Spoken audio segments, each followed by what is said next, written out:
Bienvenue dans cette nouvelle édition du QG News. Voici les titres de l'actualité.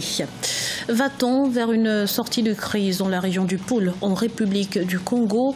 Eh bien, une première réunion a eu lieu le 17 janvier 2018 pour définir les modalités d'application de l'accord de Kinkala. Le gouvernement ougandais au chevet des exploitants agricoles, l'État promet d'allouer une enveloppe globale de 23,1 milliards de dollars aux entreprises du secteur agricole en 2017. Et puis rencontre inédite entre l'homme le plus grand et la femme la plus petite du monde. Une rencontre qui s'est faite en Égypte sur invitation du ministère de la Culture et du Tourisme.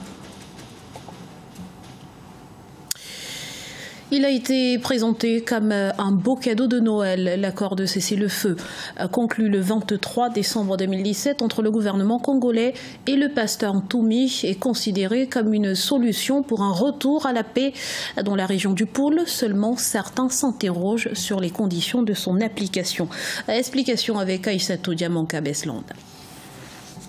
Une sortie de crise grâce à un cessez-le-feu en faveur d'une paix durable, c'est l'objectif de l'accord de paix, un accord signé le 23 décembre 2017 entre le gouvernement congolais et les représentants du pasteur Ntoumi, qui était entré en rébellion au lendemain de la réélection contestée du président Denis Sassou Nguesso.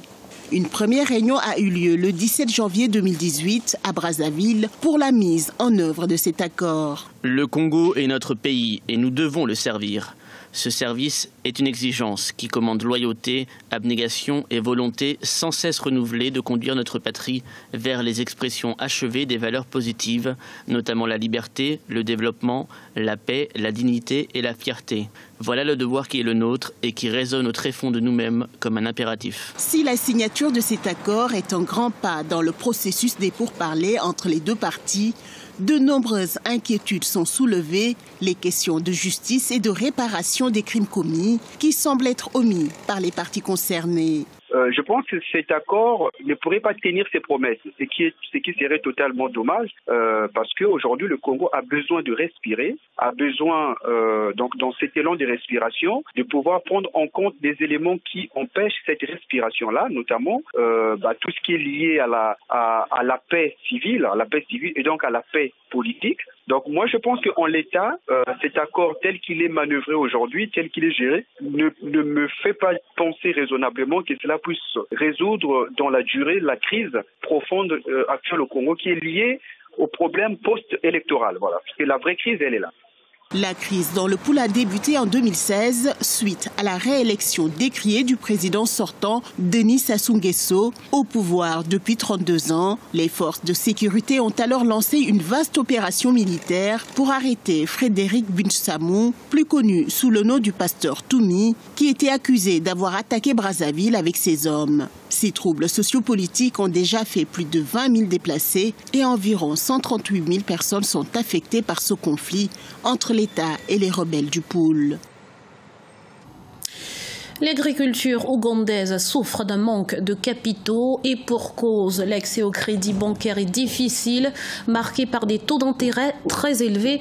Fort de ce constat, l'État promet de financer le secteur cette année à hauteur de 23,1 milliards de dollars. Plus de détails avec Nathalie Mo.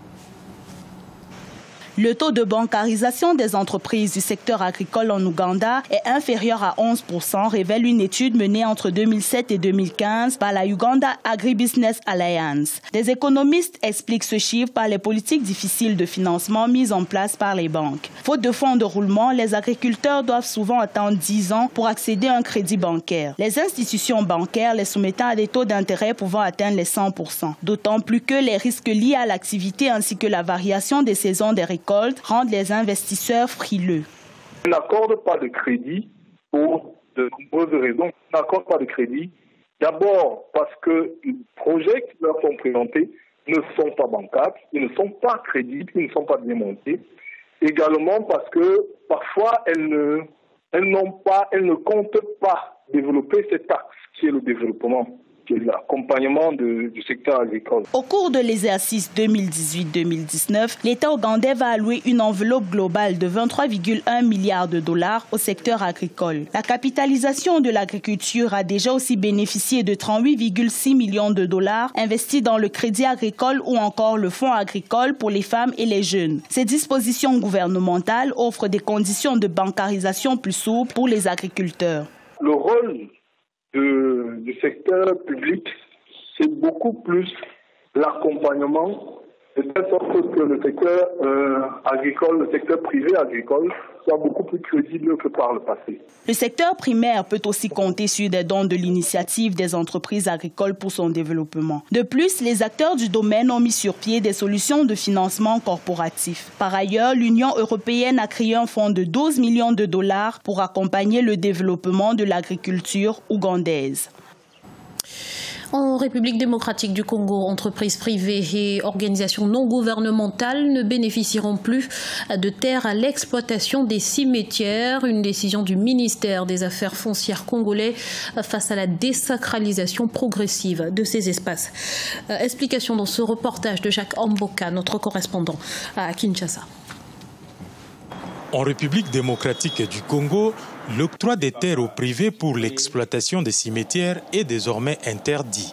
Prise par Loumeya Doumalégui, ministre congolais des Affaires foncières, cette mesure est consécutive au constat des prix exorbitants des caveaux dans les cimetières tenus par les privés. Pourtant, la concession de ces terres fait l'objet d'exonération de certaines taxes vu les caractères sociaux qui accompagnent la demande de ces terres. Aujourd'hui, à Kinshasa, il est très difficile, nous dirons même impossible, aux petits peuples d'enterrer leurs proches dans ces cimetières qui est réservé presque aux nantis. Nous sommes ici au cimetière de la nécropole entre ciel et terre dans la commune de Lansele à Kinshasa, environ 25 km du centre-ville.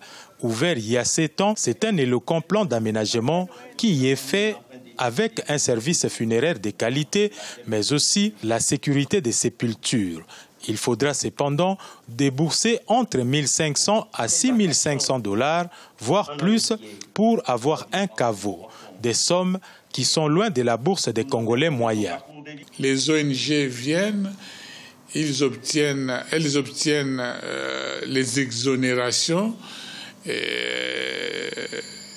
Elles ne payent pas certaines taxes, mais une fois obtenues toutes ces autorisations, elles détournent leur mission en exerçant le commerce. Pour faire face à cette situation qui exclut les démunis d'enterrer les leurs en toute dignité, l'État congolais a décidé que l'obtention des terres à l'exploitation des cimetières fera désormais l'objet d'un partenariat public-privé. Cette décision permettra la baisse du coût des sépultures dans les cimetières du pays. Il faudra cependant que la qualité des services suive, soutient bon nombre d'observateurs.